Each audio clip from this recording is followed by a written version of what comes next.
दोस्तों स्वागत है आपका आज की इस एक और वीडियो के अंदर जहां पे हम लोग एक और ज्योग्राफी का टॉपिक कवर कर रहे हैं जिसका नाम है सौर मंडल। अब सौर मंडल एक ऐसा टॉपिक है जिसमें से बहुत से प्रश्न बनते हैं जो कि कंफ्यूज करते हैं क्योंकि याद नहीं रहता है उसके बारे में। और मेरी कोशिश ये रहेगी कि मैं आपको सौर मंडल ऐसे पढ़ाऊं जो आपको याद करने में भी आसानी हो और इसके प्रश्न आपसे छूटे नहीं।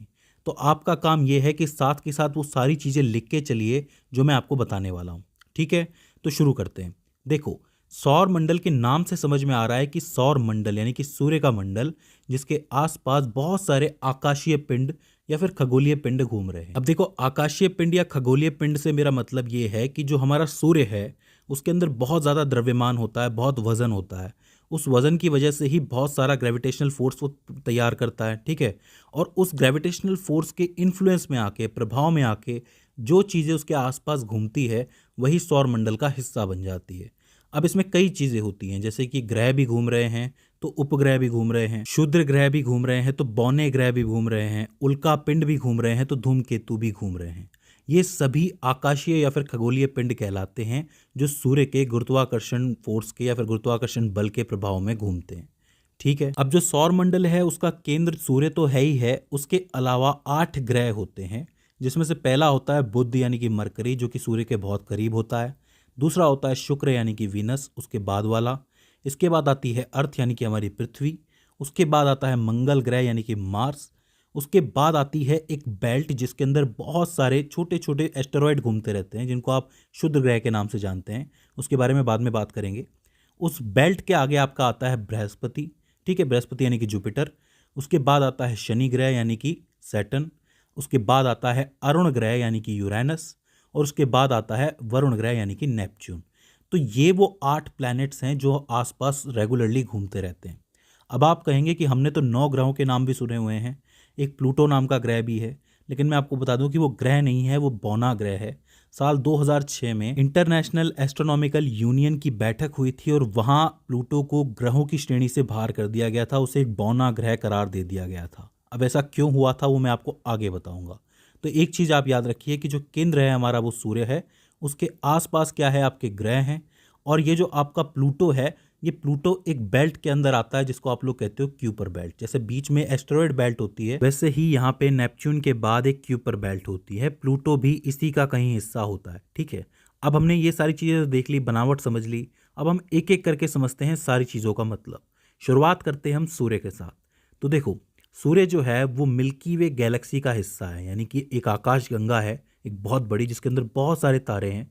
सूर्य भी उनमें से एक तारा है जो कि मिल्की वे यानी कि आकाश गंगा के चारों ओर घूम रहा है।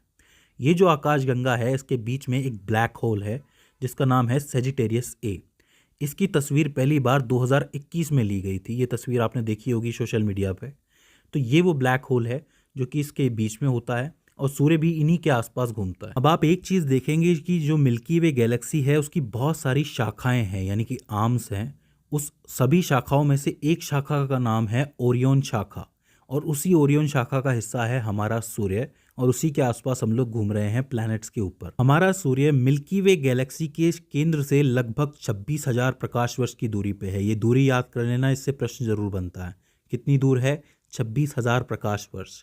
इसके अलावा हमारे सौर मंडल का तकरीबन 99.7% मास जो है, यानी कि द्रव्यमान जो है, वो सूर्य में ही निहित होता है। सूर्य मुख्यतः गैस और प्लाज्मा का बना हुआ होता है और इसकी जो ऊर्जा है उसका स्रोत होता है नाभिकीय संलयन यानी कि न्यूक्लियर फ्यूजन।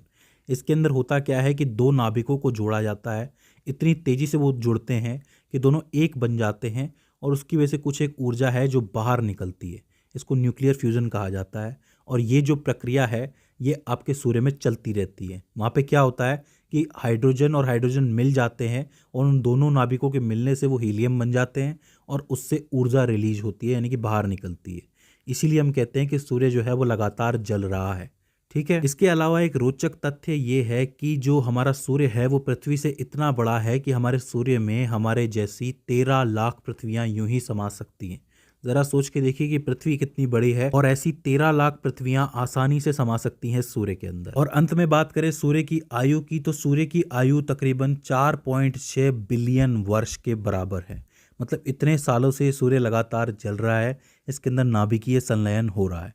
ठीक है, तो ये वो सारे पॉइंट्स हैं जिसमें सूर्य से सवाल उठता है, आप इन्हें ज़रूर याद रखिएगा। इसके बाद हम लोग बात करते हैं ग्रहों की। देखिए IAU यानी कि इंटरनेशनल एस्ट्रोनॉमी यूनियन ने कुछ एक परिभाषाएं तय की हैं ग्रह के लिए। अगर वो परिभाषाओं को पूरा करता है कोई भी ग्रह तो वो ग्रह कहलाएगा, नहीं तो वो ग्रह नहीं कहलाएगा। जैसे कि पहली परिभाषा तो ये है कि एक ऐसा आकाशीय पिंड जो किसी भी तारे के आसपास घूमता हो वो ग्रह कहलाता है। अब हमारी धरती जो है वो सन के आसपास घूमती है तो इसका मतलब वो ग्रह है। दूसरी कंडीशन ये है कि उसका एक निश्चित आकार होना चाहिए। हमारी जो धरती है उसका एक आकार है, वो पूरी तरह गोल तो नहीं है लेकिन उसका आकार बदल भी नहीं रहा है, तो एक फिक्स आकार है उसके पास। उसका एक पर्याप्त गुरुत्वाकर्षण बल होना चाहिए।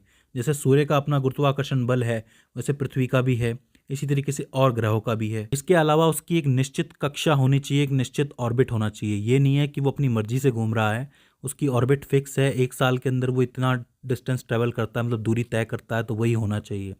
इसके अलावा उसका एक निश्चित द्रव्यमान होना चाहिए। ऐसा नहीं हो कि बार बार द्रव्यमान घट रहा है या फिर बढ़ रहा है, ऐसा नहीं होना चाहिए।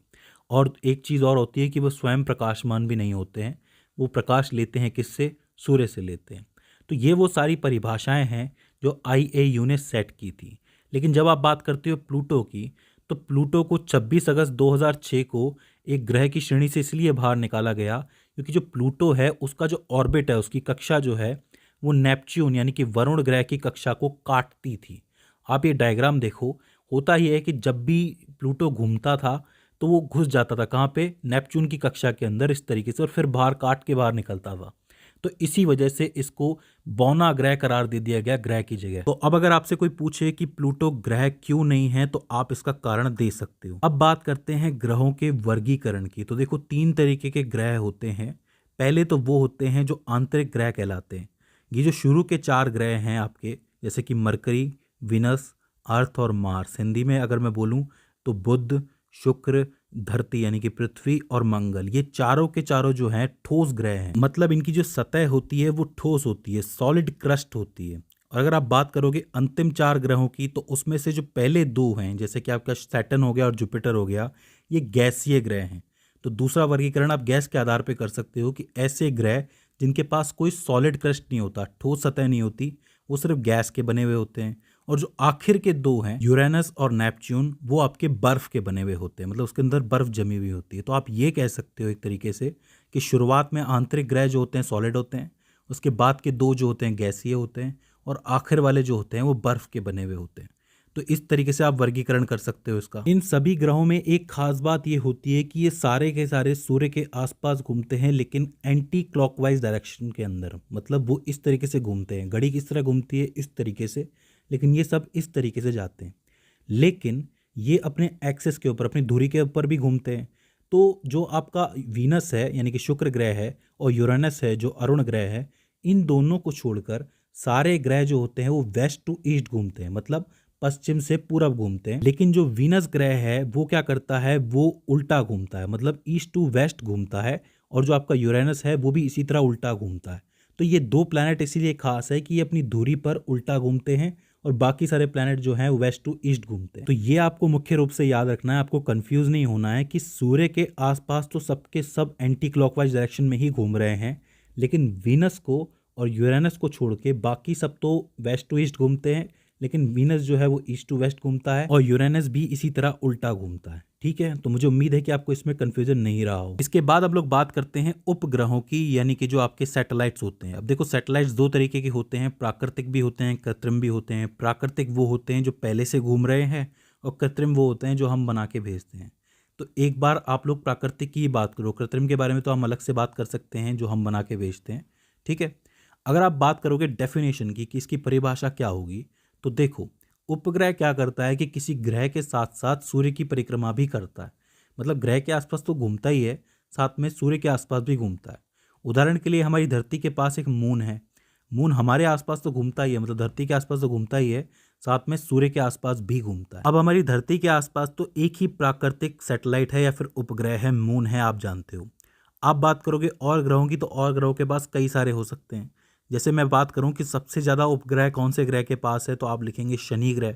उसके पास तकरीबन 145 चांद है, यानी कि 145 मून है। इसी तरीके से जुपिटर के पास 92 हैं। अगर आप टोटल अंदाजा लगाओगे तो पूरे सोलर सिस्टम के अंदर हमारे 297 से ज़्यादा प्राकृतिक उपग्रह हैं सबको जोड़ने के बाद। तो ये संख्या आपको याद रखनी है, 297 से ज़्यादा। इसके बाद भी खोज जारी है और भी मिल सकते हैं, ठीक है। अगर आप बात करोगे सबसे बड़े उपग्रह की, तो वो है गैनीमेड, जो कि जुपिटर का है, जिसको गैलीलियो ने खोजा था। और अगर बात करोगे सबसे छोटे उपग्रह की, तो वो है डेमोस, जो कि आपके मार्स का यानी कि मंगल का मून है। तो ये सारी जानकारी हो जाती है उपग्रहों के बारे में। इसके बाद हम लोग बात करते हैं क्षुद्र ग्रहों के बारे में, यानी कि एस्टेरॉयड बेल्ट के बारे में। देखिए, ये जो एस्टेरॉयड बेल्ट होती है, ये मंगल और बृहस्पति ग्रह की कक्षाओं के बीच में कहीं होती है। ये इसकी जगह होती है। इसमें बहुत सारे ऑब्जेक्ट्स यानी कि बहुत सारी चीज़ें घूमती रहती हैं, बहुत सारे पत्थर घूमते रहते हैं। इनका आकार अनियमित होता है, फिक्स नहीं होता है। ये एक दूसरे से टकरा के छोटे बड़े होते रहते हैं। ये मेनली बड़ी बड़ी चट्टानें ही होती हैं, जो कि किसी भी ग्रह पे कभी भी गिर सकती हैं घूमते घूमते, ठीक है। अब मैं आपको बता दूं कि अपनी आंखों से देखे जाने वाला सबसे बड़ा शुद्ध ग्रह कौन सा है? 4 वेस्ता या फिर 4 वेस्ता के नाम से जाना जाता है। इसको आपको याद रखना है। अगर आप बात करोगे कि सबसे बड़ा शुद्ध ग्रह कौन सा है, तो आप लिखोगे सीरीज या फिर सेरेस, ठीक है, जिसका व्यास तकरीबन 945.2 किलोमीटर बड़ा है।